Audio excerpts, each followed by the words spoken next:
Have you ever been judged before anyone even knew your name?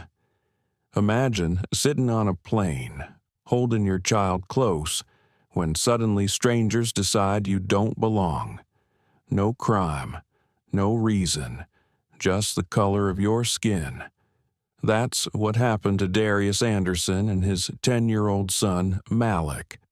A moment meant for quiet travel turned into a public humiliation, with police called on a little boy clutching nothing more dangerous than his stuffed toy.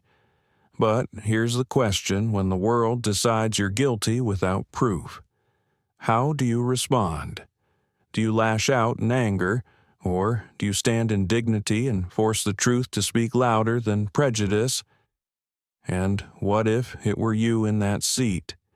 What if it were your child surrounded by officers, their innocence questioned before your eyes? Would you stay silent, or would you rise and demand change? This is not just one family's story. It's a mirror held up to all of us. Stay with us and witness how 5 minutes of injustice turned into a movement for dignity and hope. If this story moves you, please like, share, and subscribe to our channel so more voices like this will never be silenced. It was a Thursday morning at Chicago O'Hare International Airport. The kind of morning where the coffee lines at Starbucks curled like ribbons, and travelers rushed past with rolling bags clattering against the tile floor. Announcements echoed through the wide terminal boarding calls, gate changes, the muffled hum of jet engines beyond the glass. At Gate C-17 Flight 452 to Washington, D.C. was about to begin boarding. The screen above the gate glowed with the familiar words, "First class now boarding." Among the crowd stood a boy 10 years old, slim, with dark brown skin and bright eyes that carried both curiosity and caution. His name was Malik Anderson. He wore a navy hoodie, too big for his frame, and clutched a worn-out backpack decorated with science stickers. Inside was his most treasured item, a slim silver laptop, covered in tape where the hinge had cracked. That laptop had carried him through weeks of coding and building for the National Young Innovators Award, the reason he was flying to Washington. Malik took a deep breath as the gate agent scanned his ticket. The machine beeped once clear, valid. He thanked the agent softly, adjusted the strap of his backpack, and walked down the jet bridge toward the plane. But not everyone at the gate was convinced he belonged there. Sitting nearby was Victoria Hayes, a woman in her mid-50s with perfectly pressed slacks and a pearl necklace that caught the light. She had been waiting impatiently, her designer tote resting at her feet. When she saw Malik step confidently into the first-class line, her eyes narrowed. She tilted her head, disbelief written across her face. She leaned toward the gate agent, her voice sharp. "Excuse me, are you sure about that child? He doesn't look like he belongs in first class." The agent, startled, glanced back at Malik already heading down the jet bridge. "Ma'am, his ticket scanned just fine," she replied politely, trying to move on, but Victoria wasn't satisfied. She pulled out her phone, her manicured finger dialing quickly. Her words were clipped, precise. "Yes, this is Victoria Hayes. I'm at Gate C-17. There's a situation. A young boy unattended claiming he has a first-class ticket. He looks suspicious. Someone needs to check this." Her tone carried weight, the kind that often made people around her hesitate. Within minutes, 2 airport officers were radioed inside the aircraft. Malik found his seat 2A, right by the window. The wide leather chair looked enormous compared to his small frame. He slid in quietly, placing his backpack on his lap. Through the oval window, He could see the busy tarmac below luggage carts weaving, ground crew signaling with bright wands. Malik smiled faintly. He thought of the moment ahead. Standing on stage in Washington with his project, a small drone prototype that could detect gas leaks in old buildings. His mother's voice echoed in his mind. Remember, Malik, you belong wherever your work takes you. Don't shrink yourself for anyone. But even as those words comforted him, an uneasy feeling lingered. He had noticed the woman's glare. He had felt the weight of suspicion pressing on him the way it often did in grocery stores, in hallways, in places where he was simply existing. Back at the gate, Victoria grew more animated, speaking louder for others to hear. I saw him push past people. He looked aggressive. I don't feel safe with him up there. A couple of passengers exchanged uncertain glances. Some nodded quietly, others frowned. Most stayed silent. The truth was, Malik hadn't pushed anyone. He had walked in line, ticket in hand, like every other traveler. But Victoria's voice was firm, her confidence unnerving. Minutes later, the two officers, Officer Daniel Brooks and Officer Carla Perez, appeared at the gate. They spoke briefly with the agent, then began walking down the jet bridge toward the plane. Inside, Malik fastened his seatbelt, unaware of the storm approaching. He glanced around first class, noticing business travelers already typing on laptops, a man sipping orange juice, a woman flipping through a newspaper. For a moment, he felt a quiet pride. I'm here. I earned this. But the echo of footsteps grew louder. The officers stepped onto the plane, their radios crackling. One of them glanced down at the passenger list. The other looked toward row 2. Victoria Hayes followed close behind, her voice sharp as ever. That's him, the boy in 2A. He doesn't belong here. Heads turned. Whispers spread across the cabin. Malik froze, his fingers tightening around his backpack strap. His heart thudded in his chest. In the very next row, a tall man in a dark suit looked up from his tablet. He had been quiet until now, observing, his eyes deep, steady, shifted to his son. This was Darius Anderson, not just Malik's father, but the CEO of Aerotech Systems, the very company whose software powered much of O'Hare's security infrastructure. For now, he stayed silent, his jaw tightening as he watched events unfold. The stage was set. A child accused, a woman certain of her judgment, and a father waiting for the right moment to rise. The cabin lights were still warm and dim as boarding continued. Passengers shuffled past, pulling carry-ons, adjusting coats, sliding into wide leather seats. Malik sat pressed against the window, backpack on his lap, trying to shrink into the corner of his seat. He had boarded airplanes before, but never like this. This was first class. He had read about it in magazines, heard other kids talk about the soft seats and the real glasses of orange juice, but to actually be here in 2A felt like stepping into another world, a place that whispered luxury, privilege, and, for some people, invisible boundaries about who was allowed to sit there. Malik's chest rose and fell as he tried to focus on the tarmac outside. Planes lined up like massive birds, tails painted with logos from around the world. Trucks beeped as they backed up, and orange-vested workers moved in rhythm like a busy orchestra. It calmed him for a moment, reminded him why he was on this trip. Tomorrow morning, he would stand on stage at the National Young Innovators Award in Washington, D.C. He had worked for months on his project, a compact drone designed to detect carbon monoxide leaks in old apartment buildings.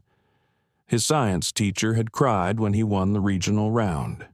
His mother had hugged him so tightly he could barely breathe. His father, Darius, had smiled with quiet pride, though his eyes held something heavier, something Malik was still too young to understand. Across the aisle, Darius Anderson scrolled through his tablet. Tall, broad-shouldered, dressed in a simple dark suit. He blended easily with the stream of business travelers. Most people saw just another professional on his way to the capital. What they did not see was the man behind the suit, the CEO of Aerotech Systems, a company that powered the digital heartbeat of airport security nationwide. Darius kept his eyes on the screen, but his attention never left his son. He noticed Malik's shifting posture, the way his hands gripped the backpack. Darius felt the same tension he had known since boyhood. He had grown up in Atlanta, in a time when simply walking into a department store could mean being followed. Back then, his father had told him, "Son, the world will test you before it trusts you. Stay calm, stand tall, and remember your worth." He had passed those same words to Malik, hoping they would shield him. Yet, watching his 10-year-old already facing suspicion for sitting in a seat he had rightfully earned cut deeper than any memory. At the front of the cabin, Rachel Kim, the lead flight attendant, checked her manifest. She was in her 30s, tidy bun pinned neatly, her smile practiced but warm. She had seen Victoria Hayes speak sharply at the gate, but she also knew the boy's ticket had scanned correctly.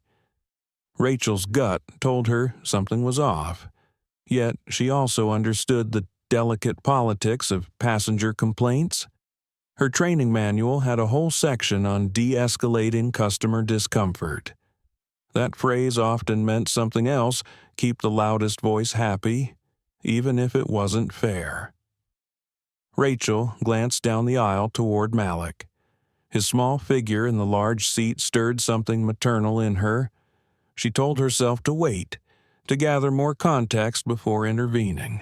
Meanwhile, Victoria Hayes adjusted her pearl necklace, lips tight with self-righteous certainty.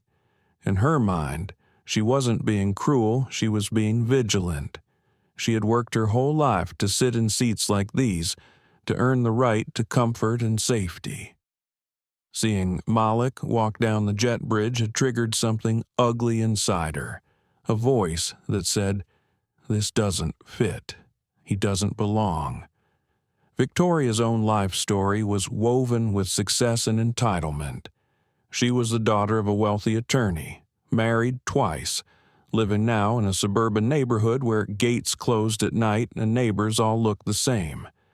In her world, challenges were paperwork and investments, not children boarding planes alone with backpacks. She didn't realize, or perhaps she refused to realize, how her suspicion was shaped by bias, by a lifetime of unexamined assumptions. Back in seat 2A. Malik unzipped his backpack carefully. He pulled out a slim blue folder. Inside were his presentation notes, diagrams of the drone, graphs of carbon monoxide levels, a photo of himself holding the small prototype. He looked at the picture and whispered under his breath, "I'm ready." But the whisper was drowned by footsteps. The officers had reached the aircraft door.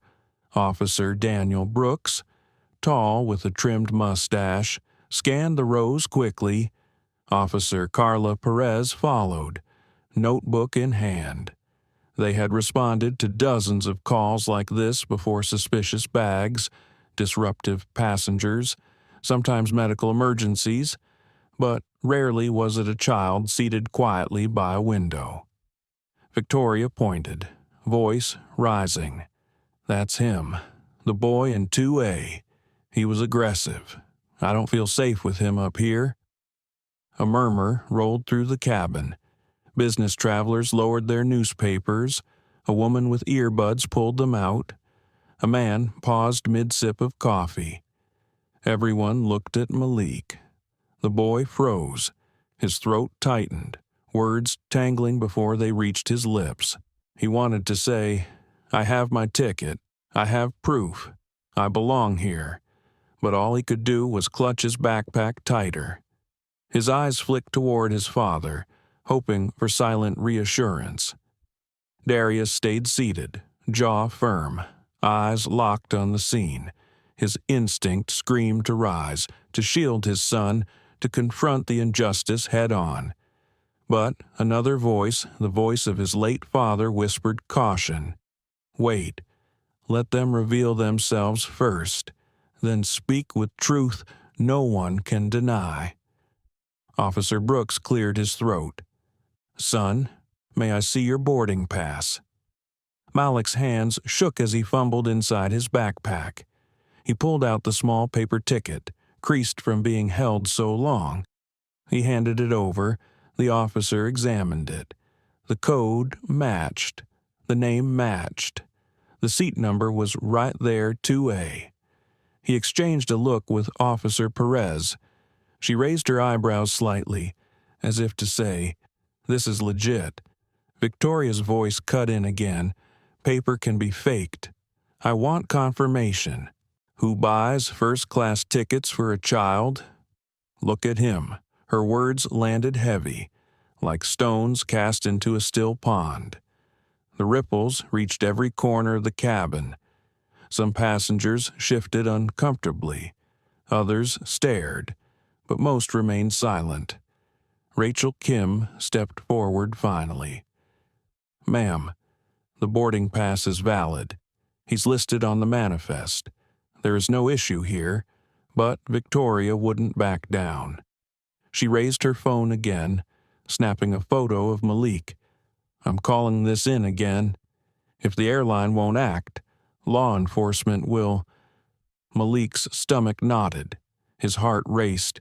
He thought of his project, of Washington, of the bright stage where he was supposed to stand tomorrow. And now, here he was, accused before strangers, treated as if his very presence was a threat. He whispered again, so soft only he could hear, "Stay calm. Dignity is stronger than anger." Darius inhaled deeply, steadying himself. His son had remembered. That small act of resilience swelled in him like a tide.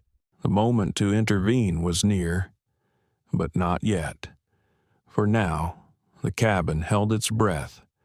Officers hovered, passengers whispered, and a boy sat in 2A, fighting to hold his dignity in a world determined to question it. And somewhere in the quiet between heartbeats, the storm gathered strength. The cabin had gone unnaturally quiet. The kind of silence where every cough, every click of a seatbelt buckle felt magnified. Passengers who had been immersed in their screens now peered over the tops of laptops. Coffee cups paused midway to lips. The atmosphere in first class had shifted, heavy with unease. Malik sat frozen in seat 2A. His boarding pass returned to him, but the doubt still hovering. He placed it carefully on the small tray table as if to prove again that he belonged. His small hands trembled, but he tried to steady them.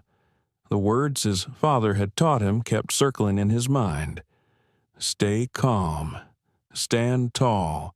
Remember your worth." Officer Brooks shifted his weight, clearly unsure. He had checked the pass. Everything was correct. Yet the woman's accusations still lingered in the air. Officer Perez scribbled in her notebook, her eyes darting between the boy and Victoria Hayes. Victoria, emboldened by the silence of most around her, raised her voice once more. "Listen, I don't know what kind of trick this is, but that child does not belong here. He was aggressive at the gate. He pushed through people. You need to remove him before this plane takes off. Her words rang out like a verdict.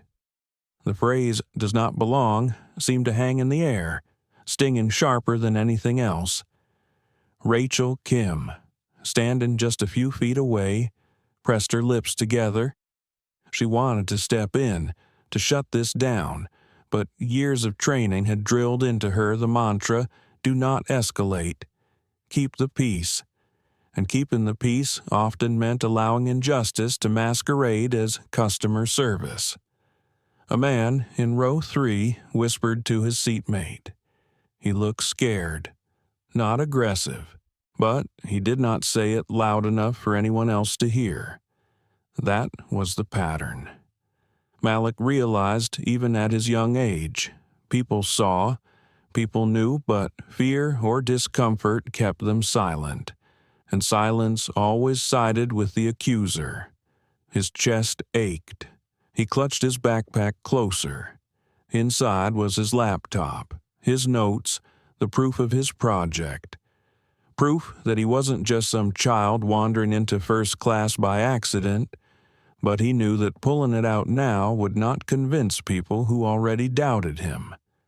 Victoria folded her arms, eyes sharp. "I paid for this seat. I paid for this experience. And I will not sit next to someone who makes me feel unsafe." The irony of her words cut deep. Malik, a 10-year-old boy, was the one who felt unsafe, trapped beneath the weight of her accusations and the attention of the entire cabin. Officer Brooks glanced again at the manifest. "Ma'am, his name is listed. His ticket is valid." His tone carried hesitation, as if he was reminding himself as much as her. Victoria snapped back. "You can list anything you want on paper. That doesn't mean it's true." The words struck like a hammer. Malik's throat tightened. He thought of his mother's advice before he left home. The world might try to shrink you. Don't let it. But right now, he felt smaller than ever, his seat like a spotlight exposing him. Rachel took a step forward. "Ma'am, please lower your voice. You're disturbing other passengers." Her voice was firm, but her eyes flickered toward Malik, a silent apology. Still, Victoria pushed. "If the airline refuses to act, I'll escalate this myself. You can't just let anyone claim they're first class. What if he's dangerous?" What if her words trailed, but the implication landed like a blow? Dangerous. The label thrown so casually, so recklessly, onto a child who had done nothing but take his rightful seat. The passengers shifted again, uneasy. A woman across the aisle adjusted her glasses, looking directly at Malik for the first time. She seemed conflicted, as though wrestling between speaking up and staying silent. Malik's eyes burned. He wanted to disappear into the leather of his seat, but then he remembered why he was here. Tomorrow, he would stand in front of scientists, engineers, leaders who would judge his invention, not his skin. He whispered to himself, "I belong here." His father, still seated one row away, heard it. Darius Anderson's jaw clenched. Pride and pain surged together in his chest. He stayed still, but inside a storm raged. Every instinct begged him to stand, to end this humiliation, to shield his son from harm. Yet he waited, knowing that sometimes timing was power. The officers exchanged another glance. Officer Perez cleared her throat. "Ma'am, unless there's concrete evidence of wrongdoing, we cannot remove a passenger with a valid ticket." Victoria's face flushed. Her hand tightened around her phone. "Then I want to file an official report. I don't care how long it takes. This flight should not leave until this is resolved." The tension spiked. Passengers sighed. Some muttered under their breath. Time ticked. Boarding slowed, and a boy's dignity hung in the balance. Malik thought of Washington again. He imagined standing on stage, lights bright, people clapping for his work. He tried to hold on to that image as armor, but it was fragile, splintering under the weight of adult suspicion. A young man in row 4 quietly raised his phone and started recording. His name was Jason Lee. He wasn't sure what would happen, but something inside told him the truth needed witnesses. He angled the camera carefully, capturing both Malik's small figure and Victoria's pointed gestures. Meanwhile, at the very back of the cabin, an older woman named Emily Rogers clutched her handbag tighter. She had grandchildren Malik's age, watching him sit there, tears glistening in his eyes. She felt a sharp twist of shame. She wanted to speak up, but fear kept her quiet for now. The air inside the cabin thickened. Every second stretched long. Malik shifted, pulling his hoodie tighter around himself. His heart pounded so loudly he could barely hear the engines outside. And then Officer Brooks asked again, softer this time, almost as if seeking permission. "Son, are you traveling alone?" Malik's lips parted, but before he could answer, he felt the presence behind him. Solid, steady, like a wall suddenly rising in his defense. It was his father. Darius had finally stood. He placed one hand gently on Malik's shoulder. The boy looked up, relief flooding his eyes. Darius turned to the officers, his voice calm but carrying the weight of authority. "That is my son," he said, "and this stops now." The silence broke not with chatter, but with the quiet gasp of a cabin realizing the tide was about to turn. Darius Anderson stood tall, his hand steady on Malik's small shoulder. The hum of the cabin seemed to fall away. His presence filled the aisle without a word of anger, only a calm that carried the weight of years, of storms weathered and battles fought. "Officers," he said evenly, "my son is not traveling alone. He is with me, and I will not allow this humiliation to continue." His voice was low, but every syllable carried. Passengers leaned forward, drawn into the gravity of the moment. Malik straightened in his seat, courage seeping back into his chest. Victoria Hayes blinked, caught off guard. Her mouth opened, then snapped shut. She had expected resistance, maybe excuses, but not this calm authority that seemed to slice right through her indignation. Officer Brooks shifted, uncertain. "Sir, are you the parent listed on this reservation?" Darius's eyes did not waver. "Yes, my name is Darius Anderson. This is my son, Malik Anderson. Our tickets were purchased together, first class, seat 2A and seat 3A. He gestured toward the boarding passes still resting on the tray. "If you check again, you'll find it matches." Perez glanced at the manifest. "He's correct."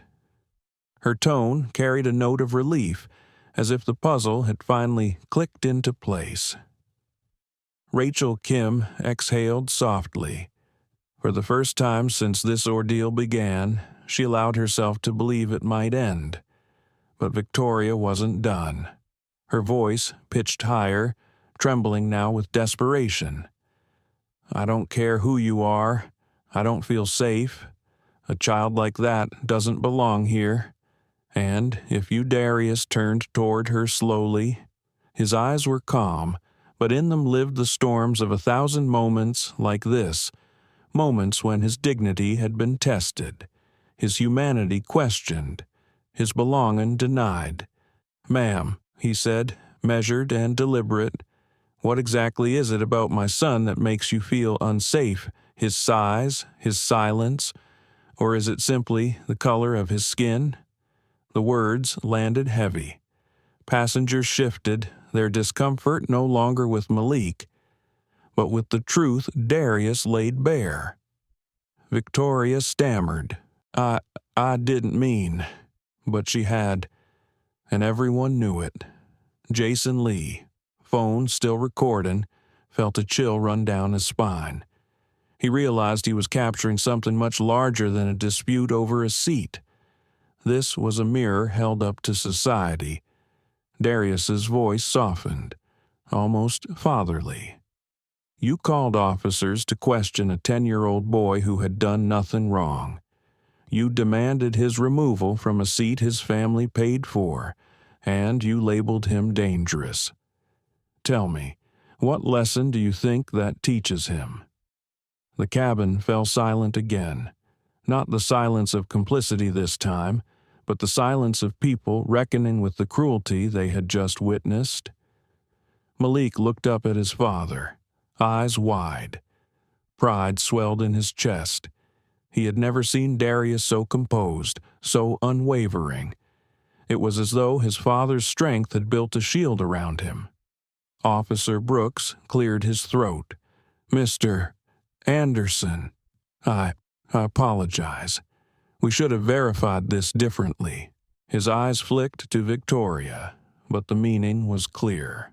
Rachel added, firmer now. "Yes, sir, on behalf of the airline. I'm deeply sorry for what you and your son have experienced." Darius gave a small nod. His hand squeezed Malik's shoulder, reassurance passing silently. But inside, memories churned. He remembered being a young boy himself, pulled aside in department stores, followed in aisles, doubted in classrooms. He remembered the sting of being told, "You don't belong." And now, decades later, watching the same words strike his son. It reopened old wounds he had thought scarred over. He swallowed, steadied his breath, and chose his response carefully. Rage would be easy, but dignity was powerful. Turning back to the officers, he said, "We all make mistakes. What matters is whether we learn from them." His eyes drifted briefly toward Victoria.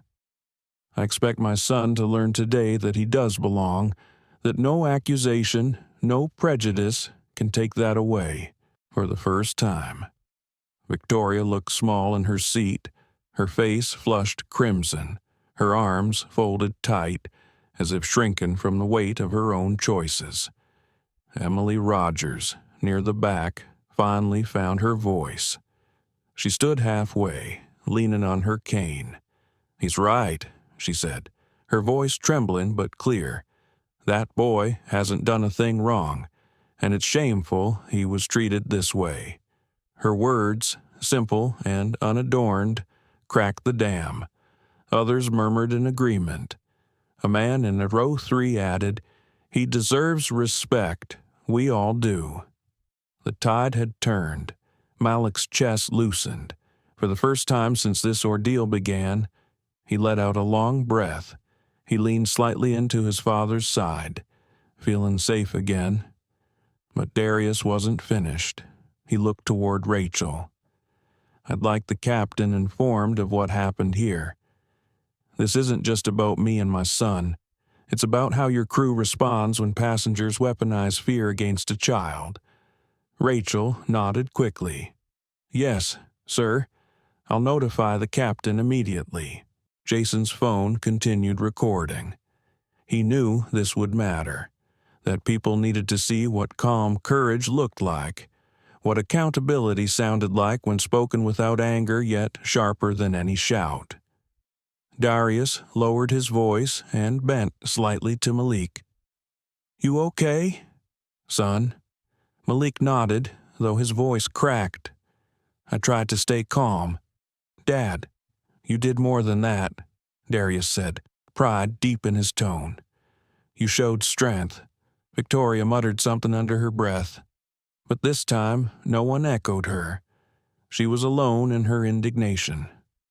The officers stepped back, recognizing the matter was settled. The engines hummed louder outside, signaling the flight would soon depart. but inside the cabin. The true journey had already begun a reckoning, a reshaping of silence into solidarity. Darius eased back into his seat, but his mind churned. He thought of the boardrooms he had sat in, the deals he had closed, the reforms he had fought for in his own company. He had wealth, influence, a voice that carried weight. Yet here, none of that had shielded his son from suspicion. The reminder cut deep, but as he glanced at Malik, who now sat straighter, braver, holding his ground, Darius felt something else too, a fierce resolve. This moment would not break them. It would teach, it would ripple outward, as every act of dignity does. 5 minutes had changed everything. 5 minutes that began with humiliation now ended with a woman's regret, a boy's resilience, and a father's quiet revelation. And the story was not done yet. Rachel Kim walked briskly up the aisle, her pulse quickening as she approached the cockpit door. The weight of the last 20 minutes sat heavy in her chest.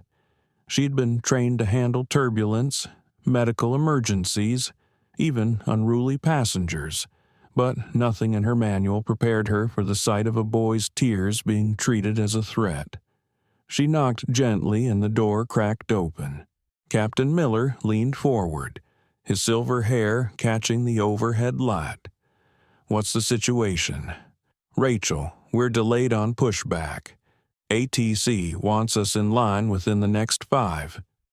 Rachel hesitated, choosing her words with care. "Captain, there's been an incident in the first class. A passenger, Victoria Hayes, called airport police on a 10-year-old boy, Malik Anderson. She claimed he didn't belong in his seat.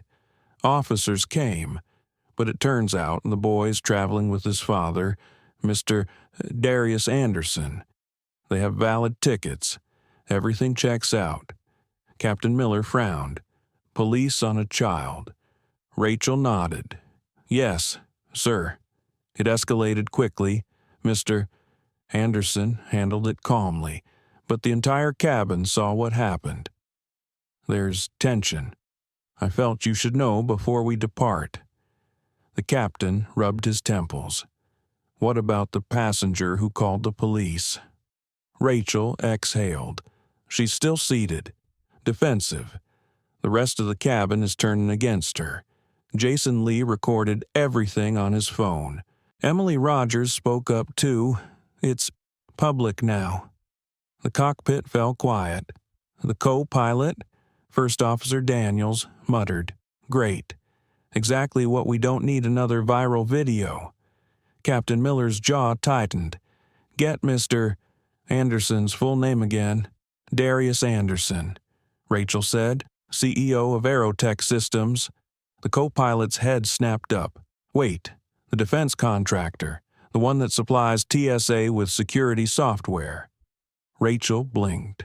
She hadn't realized. Yes, that's him. The captain sat back heavily. He understood the weight instantly. This wasn't just a passenger. This was a man whose company shaped the very systems they depended on, whose signature could influence contracts worth millions. And, more than that, the injustice done to him and his son would not be hidden inside one metal tube. Captain Miller straightened, resolve forming in his voice. "Rachel, tell Mr. Anderson I'll speak with him personally. Apologize to him and his son. Make it clear we do not condone what happened." Rachel nodded, relief washing through her. For the first time, she felt leadership stepping in. Back in the cabin, Darius sat composed, though inside his mind still churned. He had texted his chief of staff in Washington. A brief message delay. Incident on board. Will update. He didn't want to escalate yet, but he needed the truth documented. Rachel approached, her voice softer than before. "Mr. Anderson, Captain Miller would like to speak with you privately, if you're comfortable. He wants to hear directly what happened." Darius studied her. She looked nervous but sincere. He glanced at Malik, who nodded, clutching Sky the stuffed elephant tightly. "Stay here. Son, I'll be right back." As Darius stood, the cabin shifted again. Passengers tracked his movements, some offering small nods of encouragement, others whispering to each other. Victoria stiffened, her lips pressed tight, eyes darting between her phone and the window. Inside the cockpit, Darius was greeted with a respectful nod. Captain Miller rose slightly from his chair, unusual in the cramped space. "Mr. Anderson, I owe you and your son an apology. What you've been subjected to is unacceptable. This airline does not stand for discrimination." Darius's face remained composed. Apologies are a start, but what matters is what happens next. The captain respected the tone, not angry, not appeased, but direct. "I'll have Hayes removed if you wish. It's within my authority." Darius considered. Removing her would make a statement, but Malik had endured enough spectacle. He shook his head slowly. "She's not the point. The point is, my son now knows that a grown woman can summon armed officers on him for sitting quietly in his seat. That lesson cannot be erased by removing her." Silence hung. Then Darius added, "What I ask is simple: acknowledge what happened, publicly, on this flight, so he learns another lesson that dignity can be restored, and that silence does not protect prejudice." Captain Miller's eyes softened. "You have my word." As Darius returned to his seat, Malik looked up anxiously. "Dad, are we okay?" Darius smiled faintly. "We're okay. The captain will make sure of it." Minutes later, the intercom chimed. Captain Miller's voice filled the cabin.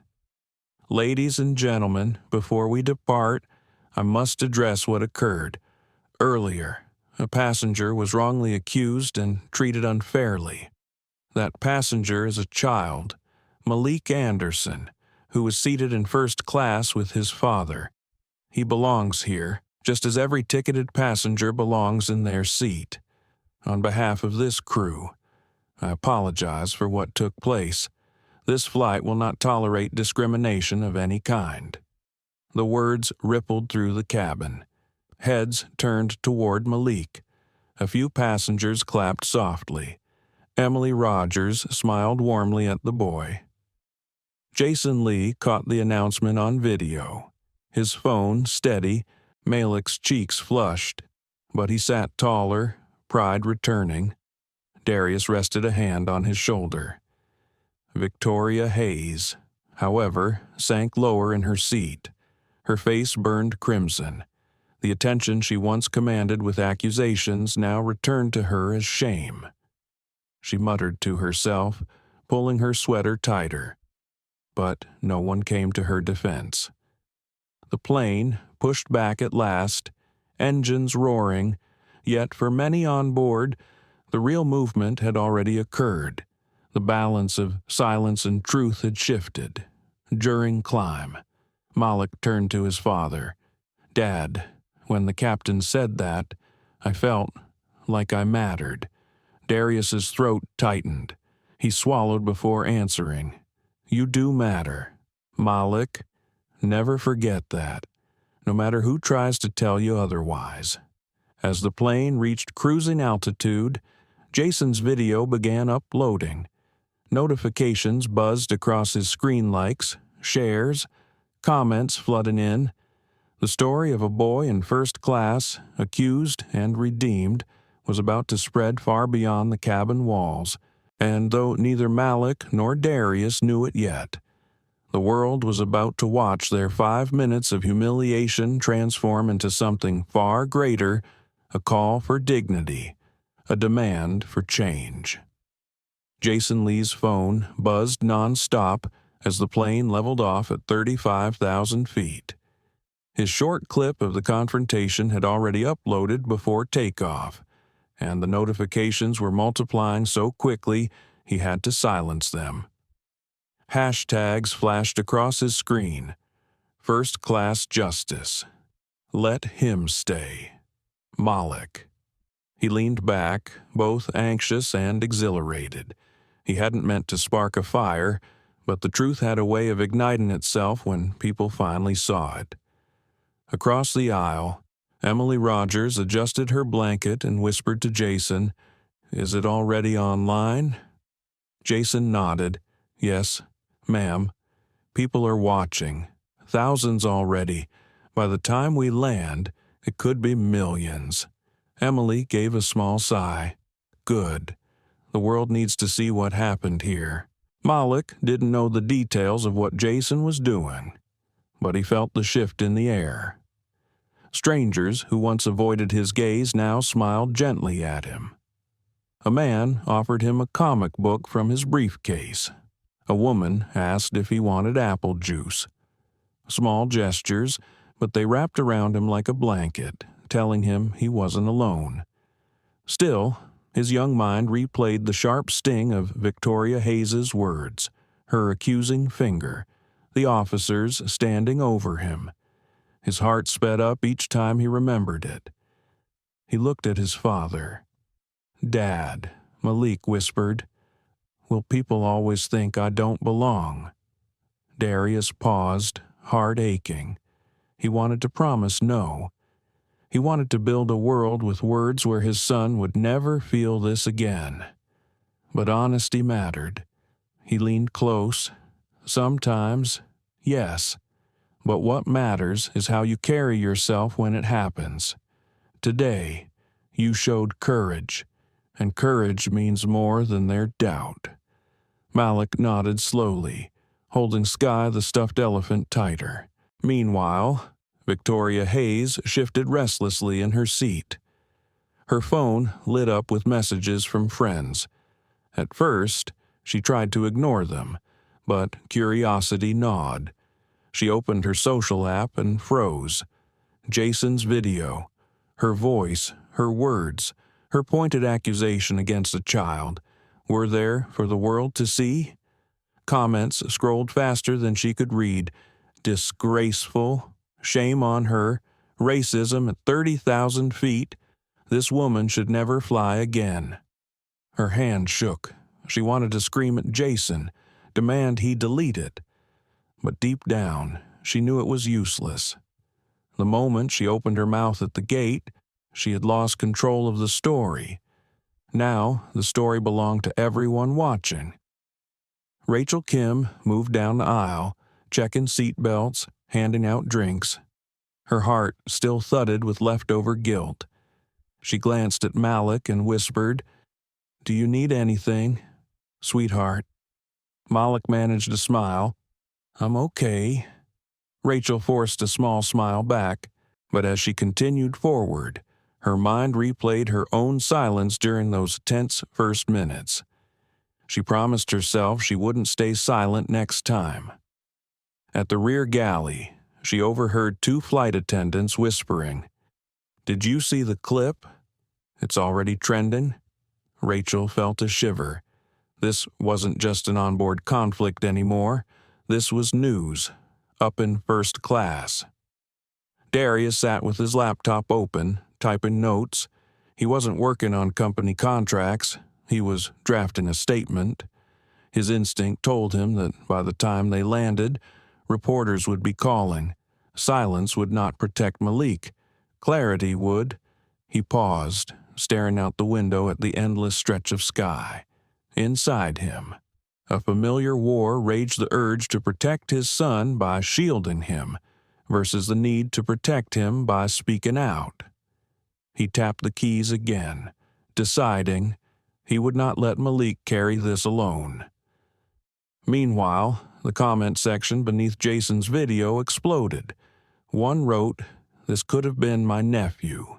Another, "I've been that kid, sitting, doing nothing wrong, and suddenly accused." Others demanded accountability from the airline. Hashtags multiplied within an hour. The clip crossed 500,000 views. Back in her seat, Victoria scrolled through the storm. Her chest tightened as she realized her name was already leaked. Strangers tagged her profile with furious messages. The world she thought she controlled her polished image. Her curated posts crumbled in real time. She tried to rationalize. It was a misunderstanding. I just wanted to feel safe. But the excuses rang hollow. The video showed the truth too clearly, her finger pointing, her voice sharp, her insistence that a child didn't belong. She put her phone face down on the tray, but the glow of the screen still felt like it burned through. The cabin lights dimmed. Passengers settled with books, movies, or quiet thoughts, but the story on the ground roared louder every minute. Jason whispered to Emily, "It's everywhere now." Emily squeezed his arm. Then maybe, just maybe, something good will come out of it. Malik drifted towards sleep, head against his father's side. But even in slumber, his small hand clutched Sky tightly, as if holding on to something that could not be taken from him. Darius closed his laptop gently. He kissed his son's forehead, whispered, "Rest easy." "Malik, the world is watching now." The engines droned steady, at 35,000 feet. One flight carried more than passengers. It carried a mirror, showing everyone who cared to look what dignity denied and dignity reclaimed looked like. By the time the plane reached Washington, the world below would already have chosen sides, and Victoria Hayes would discover that the 5 minutes she thought belonged to her had instead rewritten the story of a boy, a father, and a truth too powerful to silence. The steady thrum of the engines became background music to a cabin filled with quiet tension. To the untrained eye, passengers looked calm, reading, sipping wine, dozing under thin blankets. But beneath that surface, everyone felt the same pull. Something had shifted. The flight was no longer just a journey from Chicago to Washington. It was the stage of a story unfolding in real time. Jason Lee checked his phone again. The numbers had doubled, almost 2 million views. Major news accounts were reposting the clip. Headlines formed: "Passenger calls police on black child in first class. Father steps in with calm dignity." Jason's stomach twisted. He hadn't meant to become a whistleblower. He had only wanted to do the right thing. Now he carried the weight of the world watching. Emily Rogers noticed the worry on his face. She leaned closer. "Don't be afraid, son. You did the right thing. Sometimes truth needs a witness." Jason nodded, though his chest still pounded. "But what if they come after me for posting it?" Emily shook her head gently. "They'll remember you for speaking up. That boy will remember you, and that's worth more than silence." Up front, Malik stirred awake. His eyelids fluttered, and he blinked at the soft glow of the cabin lights. For a second, he forgot where he was. Then memory rushed back the pointing finger, the officers, his father's calm voice. He sat up straighter, rubbing his eyes. "Dad," he whispered. Darius looked down from his seat, his hand still resting on his closed laptop. "I'm here, Malik." Malik hesitated. Did people see what happened? Darius studied his son. He could shield him from part of the truth. But Malik deserved honesty. "Yes, a lot of people are seeing it right now. Jason's video is spreading fast." Malik clutched Sky tighter. "Are they laughing at me?" Darius's voice softened, steady as a drum beat. "No, son. They're standing with you. They're angry for you. They're proud of you. The world saw your strength." Malik exhaled slowly, relief mixing with lingering fear. Meanwhile, Victoria Hayes couldn't hide anymore. She had tried to retreat behind the seat back, bury herself in her sweater, but the glow of her phone betrayed her. She scrolled through thousands of furious comments. People recognized her face. Her name trended alongside words she never wanted tied to her racist, entitled disgrace. Her throat closed as she read messages from colleagues, neighbors, even her niece. Is this really you? She wanted to scream that it was a misunderstanding, that she had only been nervous, but no excuse could erase her words caught so clearly on video. She had drawn a line in the sand, and the world decided she was on the wrong side. She looked up briefly, scanning the cabin. Everyone avoided her eyes. Not one person offered comfort. She realized she was truly alone. Rachel Kim passed by, offering water to a passenger. For a moment, her gaze met Victoria's. Rachel hesitated, then looked away. She couldn't forget the image of Malik's trembling hands. Sympathy for Victoria never surfaced. In the galley, Rachel whispered to another attendant, "This story is out of our hands now. By the time we land, corporate will already be drafting statements." Back in first class, Darius unfolded his laptop again. He began shaping his words carefully, knowing every sentence would matter once the plane touched down. His fingers hovered over the keys. He thought about his son, about his employees, about the countless families who faced smaller but similar indignities every day. He typed slowly, "This is not just about a boy on a plane. It is about the right to exist with dignity, without suspicion. My son will not grow up believing that silence is the price of acceptance." He paused, staring out the window at the midnight sky. Clouds moved like shadows beneath them. His reflection looked back at him, eyes steady, jaw firm. He whispered, barely audible, "We'll turn this pain into purpose." Malik. Jason glanced at Malik again, noticing the boy's small shoulders finally relaxing against the seat. Jason raised his phone discreetly, snapping a candid photo, Malik asleep again, clutching sky. He didn't post it, not yet, but he saved it, knowing it told a deeper story than any video clip could. As the hours stretched on, passengers whispered quietly about the storm raging outside the fuselage. Some read articles from major networks. Others texted family, "I'm on the flight everyone's talking about." At the back, a young woman said aloud, "I hope that boy knows he's a hero." Malik, half awake, caught the words. He turned toward his father. "Dad, am I a hero?" Darius's lips curved into a faint smile. "You're my hero. That's enough." The cabin grew quieter as night deepened. Yet in the silence, Victoria's shame grew heavier. Every buzz of her phone reminded her of the avalanche waiting at the airport. She thought of her job, her social circle, her carefully curated reputation. She thought of how quickly 5 minutes of arrogance could undo a lifetime of image. For the first time, regret pierced through her pride. She whispered to herself, "What have I done?" No one answered. At 35,000 feet, the plane carried more than passengers.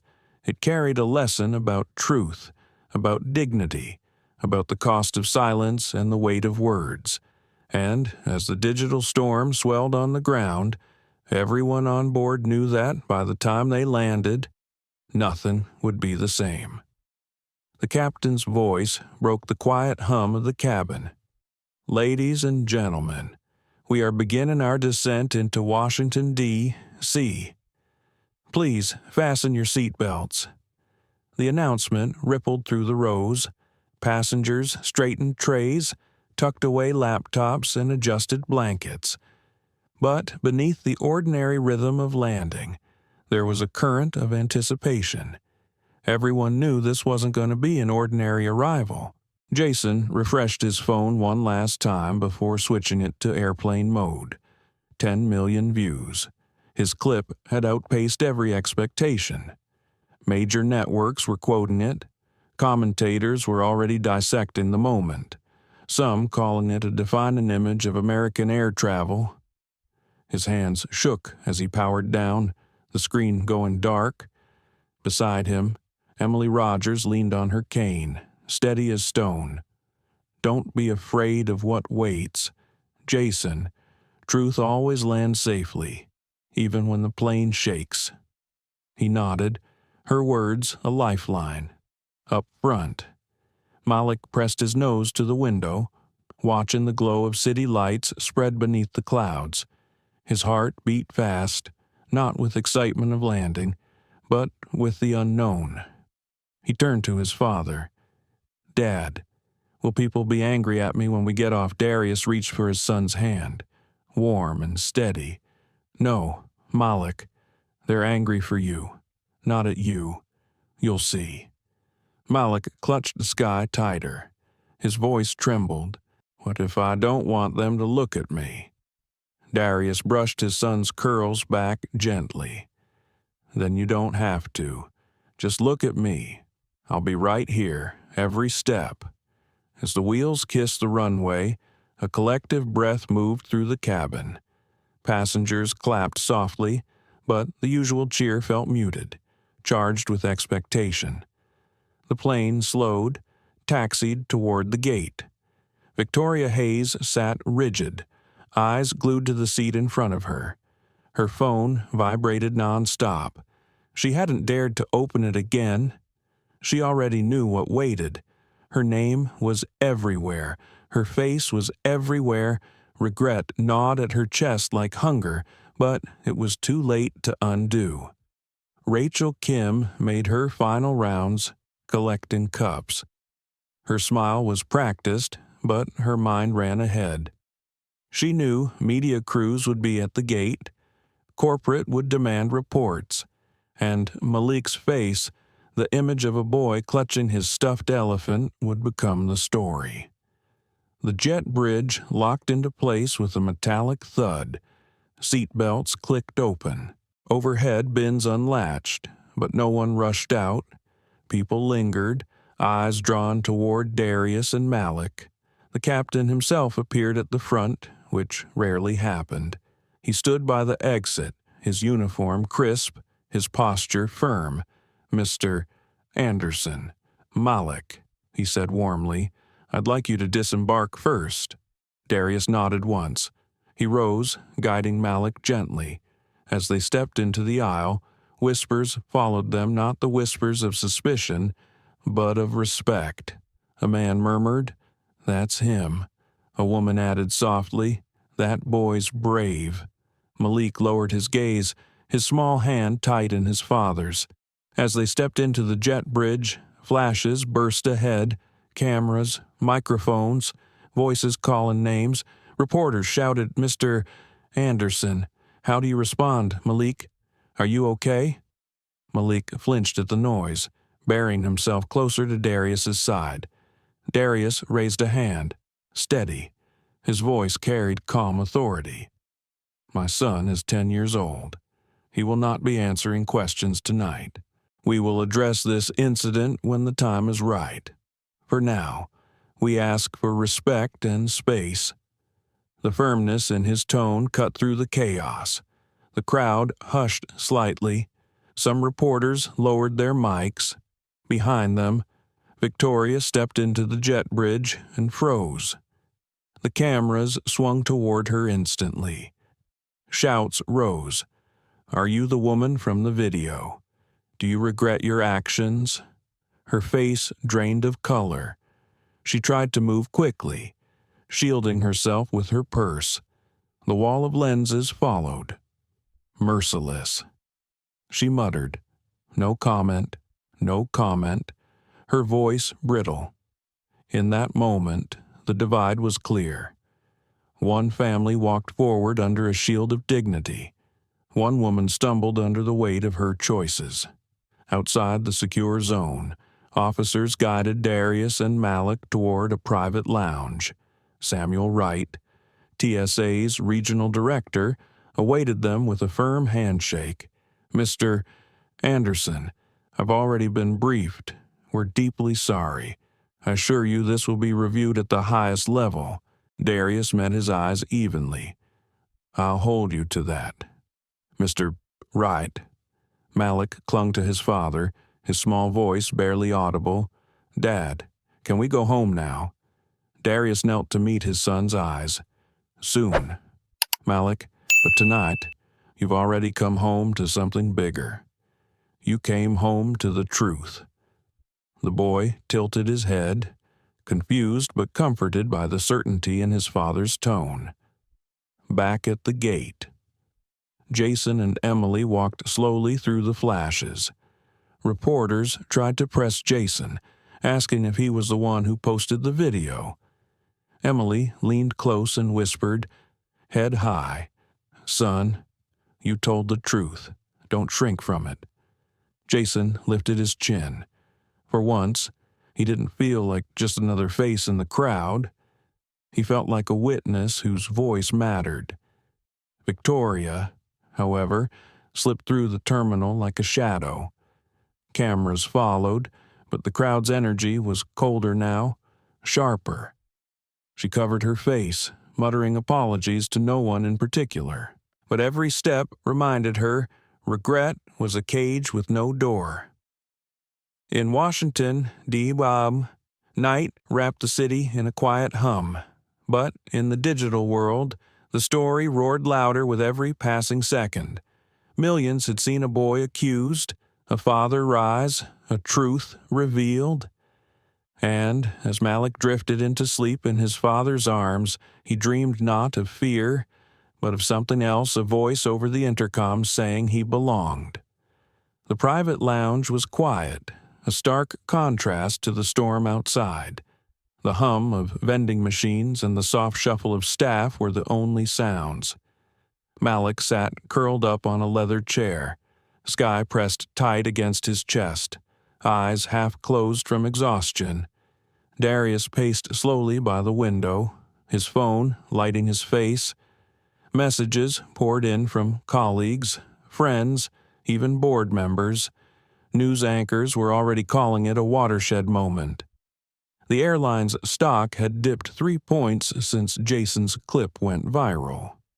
Civil rights organizations were releasing statements. Darius exhaled deeply.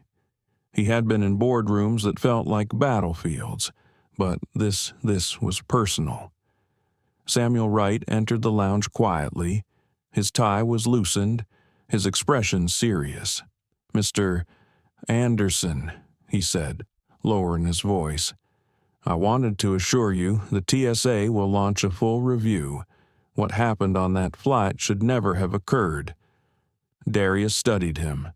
A review is a start, but a review doesn't erase the image of officers standing over my son while he sat clutching a stuffed toy. A review doesn't undo what the world just saw. Wright's jaw tightened. "You're right, which is why I'd like to hear directly from you. What outcome would bring justice not just for Malik, but for every family that might face the same?" Darius's voice was steady, though his chest ached.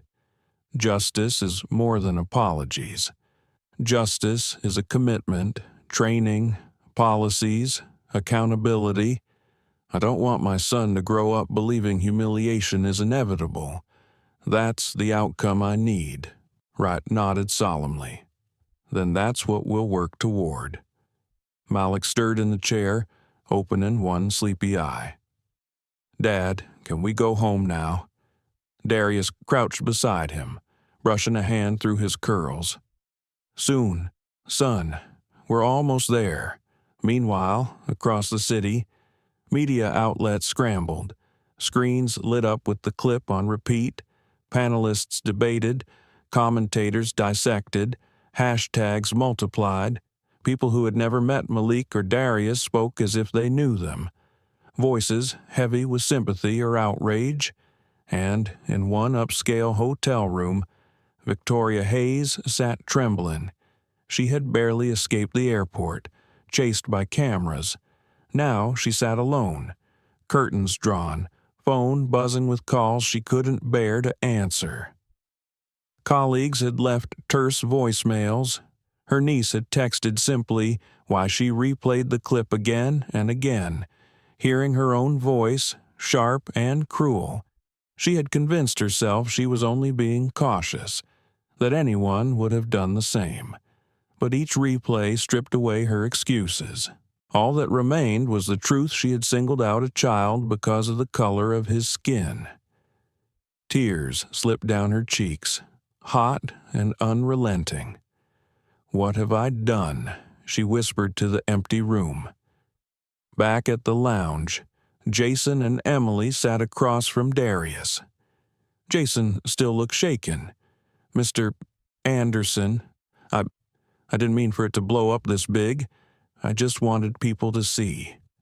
Darius placed a hand on his shoulder. "Jason, you did the right thing. Truth doesn't belong to one person. It belongs to everyone who needs it. Don't carry guilt for showing what should never have been hidden." Emily gave a firm nod, her voice steady. "He's right. Silence protects the wrong side. You gave the truth a voice." Jason exhaled, tension easing from his shoulders. Darius's phone buzzed again. This time, it was his chief of staff. He stepped aside, answering in a hushed voice. "Yes, I know.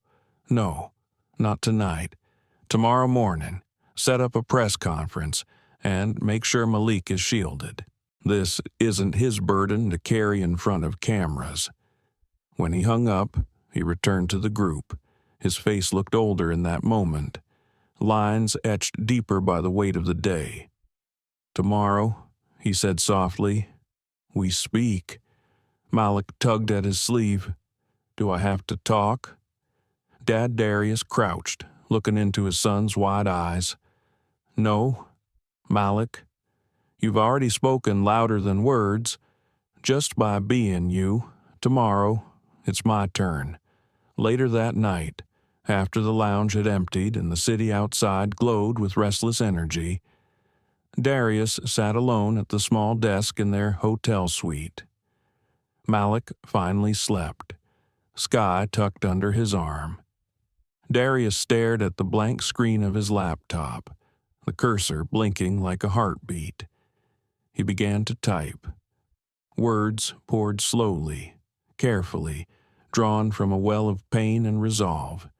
He wrote not only as a father, but as a leader, as a man who knew the weight of injustice too well. His statement took shape a call for reform, a demand for dignity, a reminder that what happened on Flight 237 was not an isolated moment, but part of something larger. When he finished, he sat back, exhausted. He closed his eyes, whispering a silent promise to Malik. "You will grow up in a world that learns from this. I'll make sure of it." Across town, Victoria lay awake in her hotel bed, scrolling through headlines that branded her a villain. Shame pressed on her chest until she could hardly breathe. For the first time in years, she questioned everything she thought she knew about herself, but regret, no matter how heavy, could not undo the harm. Morning would come soon, and with it, a reckoning not only for her, but for an airline, an industry, and a society watching closely. The sun rose over the city in pale shades of gold and gray. By mid-morning, the downtown hotel lobby buzzed with reporters, cameras, and microphones. The air was thick with anticipation, as if the walls themselves held their breath. Darius stood behind the curtain of the small conference hall, adjusting his tie with deliberate calm. He had spoken to rooms filled with CEOs and government officials, but this moment felt different. This wasn't about business deals or quarterly projections. This was about his son, about every child who had ever been told they didn't belong. Malik stayed upstairs with a trusted family friend, shielded from the flashing lights. Sky, the stuffed dog, sat on the bed beside him. "Daddy's brave," Malik whispered before the door closed. When Darius stepped onto the stage, a hush fell. Dozens of cameras clicked at once. Journalists leaned forward, pens poised. He paused, letting the silence stretch, his eyes sweeping the room. "Good morning," he began, his voice measured but resonant. "Yesterday, on Flight 237, my son Malik and I experienced something no family should ever endure. A simple journey home turned into a public humiliation when we were singled out, questioned, and treated as if our very presence was suspicious." He let the words sink in. Behind the cameras, viewers across the nation watched, some nodding in recognition, others shifting uneasily. "I want to be clear," he continued. "This isn't just about one passenger's prejudice. It isn't just about one airline's failure. It is about a pattern one too many black families know by heart. The suspicion, the extra scrutiny, the silent assumption that we do not belong." A ripple of murmurs moved through the room. Darius raised his hand gently, steadying the air. "My son is 10 years old. He was holding a stuffed dog. And yet, within minutes, strangers felt justified in calling the police on him." That image of officers surrounding a child who had done nothing wrong has now been seen by millions. For some, it was shocking. For us, it was familiar. He stopped, breathing slowly, letting the pain sit heavy but not overwhelming. His composure carried weight, but I refuse to let this moment end in outrage alone. Outrage is a spark. We need a fire that warms and transforms. That is why today I am calling for concrete change. Gasps echoed as he unfolded a document from the podium. His voice grew firmer, carrying the authority of both a father and a leader. "First, I demand mandatory anti-bias training for all airline staff, from the ticket counter to the cockpit. Second, I call for an independent oversight body to investigate complaints of discrimination in air travel. Third, I propose the establishment of a passenger dignity bill of rights ensuring that every traveler, regardless of race, gender, or age, is treated with respect." The room erupted in questions, but he pressed on. "I am not here to destroy an airline. I am here to challenge an industry, and perhaps a nation, because this is bigger than one flight. This is about the America my son will inherit. And I will not stand by while he learns to shrink himself to fit someone else's comfort." His voice softened as he leaned closer to the microphone. "I believe we can do better. I believe we must. And I believe Malik's generation deserves nothing less." When he stepped back, the room thundered with clapping, not the polite applause of business meetings, but something raw, urgent, human.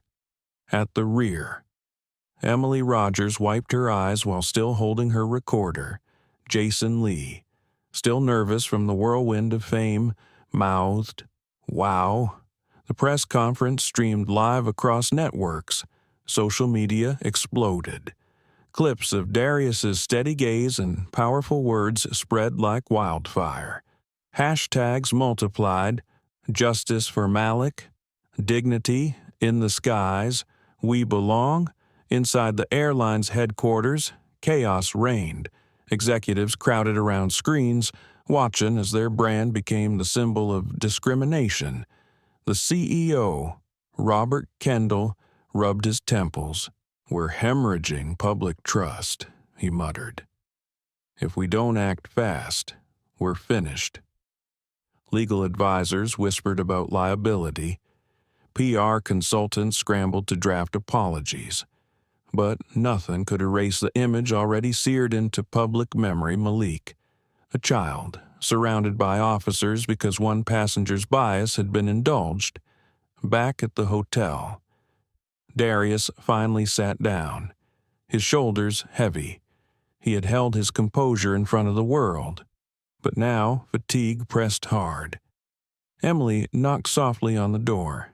"You did it," she said quietly. "You didn't just tell your story, you gave people a blueprint." Darius gave a tired smile. "Let's see if they'll follow it." Upstairs, Malik was awake, waiting, when Darius entered. The boy's eyes widened. "Dad, did you tell them yes?" "Son, I told them everything." Malik's lips curved into a small smile. "Then, maybe next time, no one will call the cops on a kid with a toy dog." Darius swallowed the lump in his throat and pulled him close. "That's the hope. Malik, that's the hope."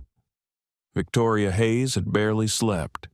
The hotel room felt like a prison cell, curtains drawn tight, phone buzzing endlessly. Every time she dared to glance at the screen, another headline screamed her name. "Passenger who called cops on child identified. Privilege in the skies, the face of prejudice. Victoria Hayes, from businesswoman to national villain." Her employer had already suspended her.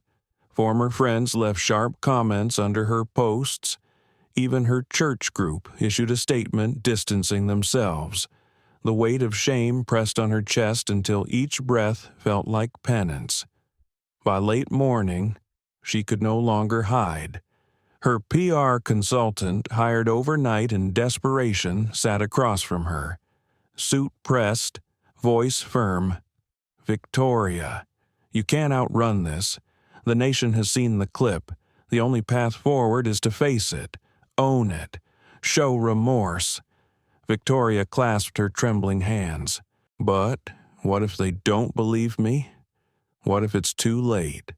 The consultant didn't flinch. "It is too late to undo what you did, but it's not too late to admit it. People can forgive a sinner who repents. They won't forgive a coward who hides." Hours later, Victoria found herself stepping into a press room not far from where Darius had spoken the day before. Cameras turned sharply, lights blinding. The air was thick with suspicion. She stood at the podium, gripping the edges so tightly her knuckles whitened.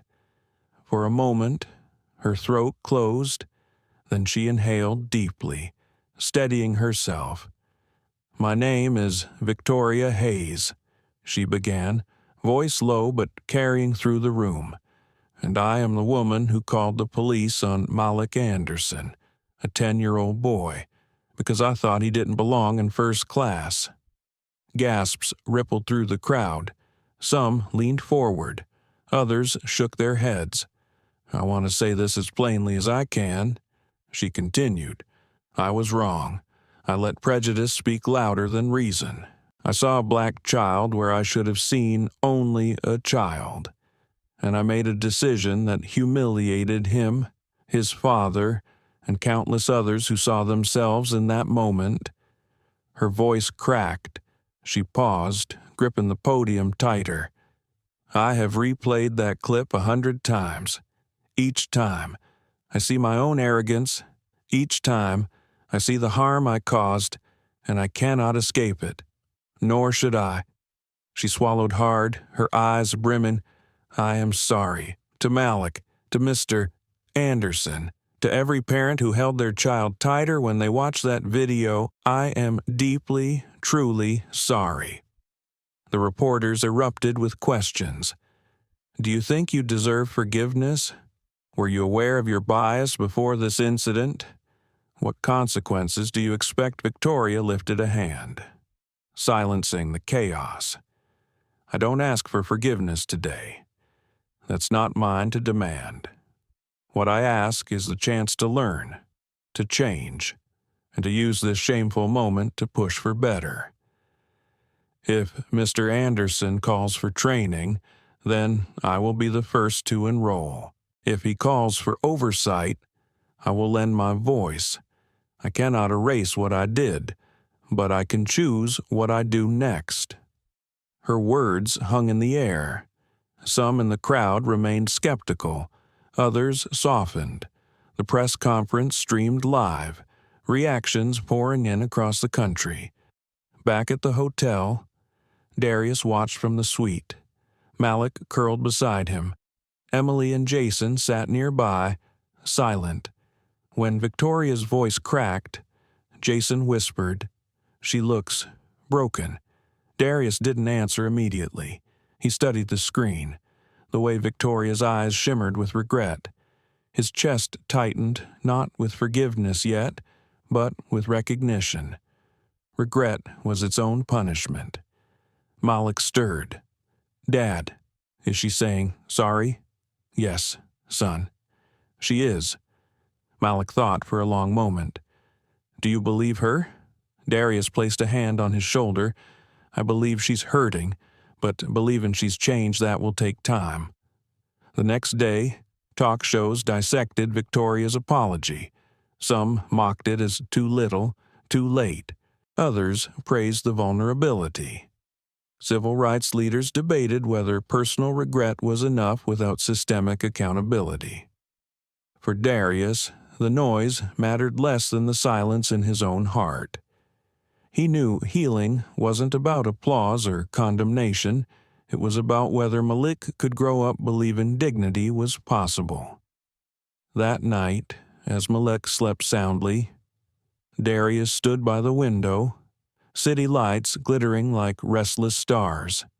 He whispered into the dark, not to Victoria, not to the cameras, but to himself. Regret is a start, but change, that's the work. Weeks passed, but the echoes of Flight 237 did not fade. Instead, they spread through living rooms, classrooms, boardrooms. The image of Malik clutching sky while surrounded by officers had become a symbol, a mirror held up to a nation still struggling with its reflection. For Darius Anderson, life had shifted in ways both heavy and hopeful. His days filled with calls from lawmakers, civil rights leaders, and executives from other airlines scrambling to address bias before their names became the next headline.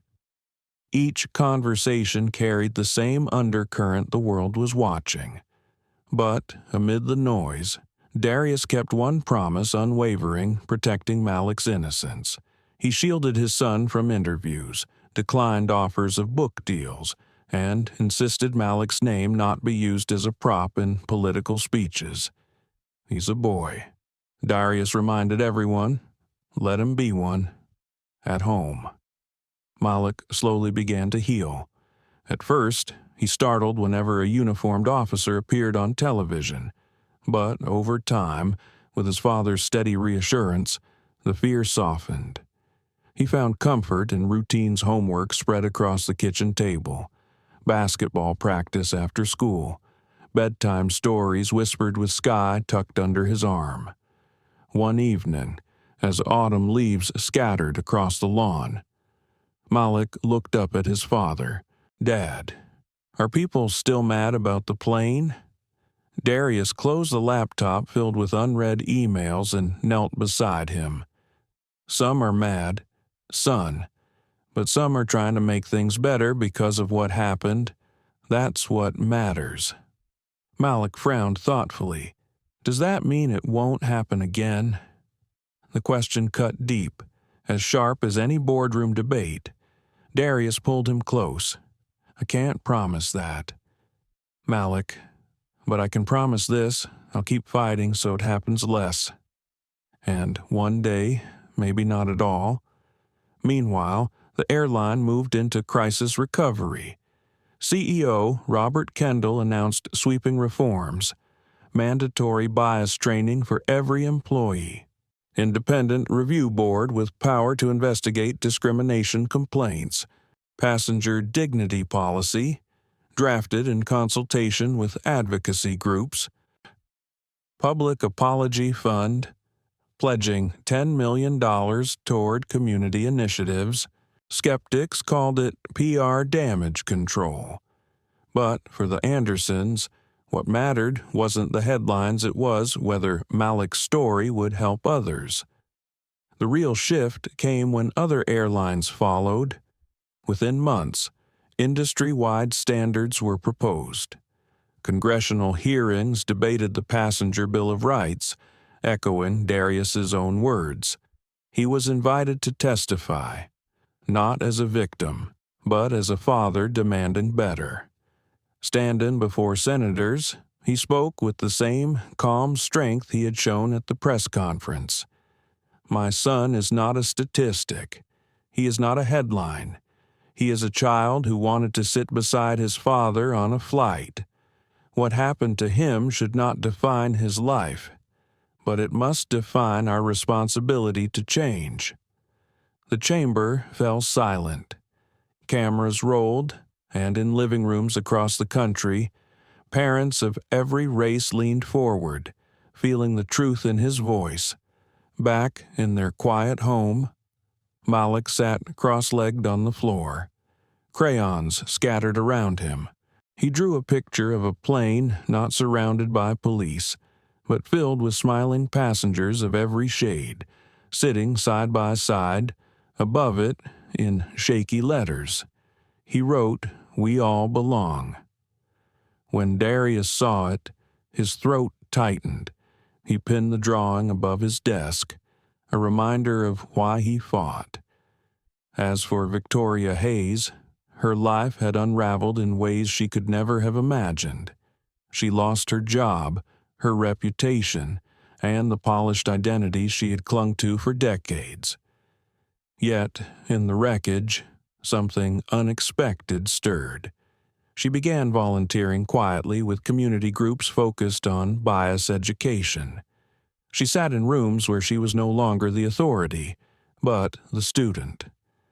She listened as mothers described teaching their children survival tactics for encounters she had never feared. She wept as teenagers recounted being followed in stores, questioned in classrooms, doubted at every turn.